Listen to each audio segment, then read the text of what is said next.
श्री स्वामी समर्थ सगळ्यांना. तर तुम्हा सगळ्यांचं माझ्या चॅनलमध्ये खूप खूप स्वागत आहे. तर तुम्हाला सांगते, माझ्याकडे भांड्यांचा खूप अपवाद आहे. म्हणजे माझ्याकडे जर भांडी बघचाल तर खूप मोजकी आहेत.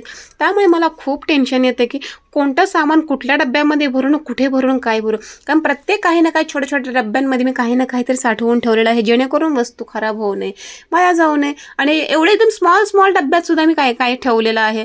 तर शेवटी आपण गृहिणी आहोत म्हटल्यावर आपल्याला ह्या सगळ्या गोष्टी कराव्याच लागतात. अक्षरशः खूप टेन्शन आलं होतं, कारण अजून मला काय काय ॲडजस्ट करायचं होतं. तर कुठे करू, कसं करू, काय करू, काही सुचेना. शेवटी तुम्हाला सांगते, थोडं शांत बसले. शांत बसल्यानंतर शेवटी 5-10 मिनिटांनंतर का होईना मार्ग सापडतो.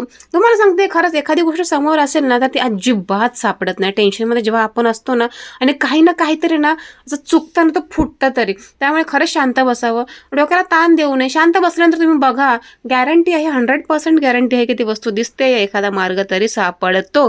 कधी कधी आपण एखादं काम करून मोकळे होतो, कारण एखादी वस्तू नाही भेटली तर. आणि तुम्हाला सांगते, काम करून मोकळं झाल्यानंतर का होईना ती परत ती वस्तू सापडली का खूप टेन्शन येतं. म्हणून शांत बसा, थोडा वेळ द्या, आणि नंतर का होईना मार्ग निघतो आणि आपलं कामही इझी होतं.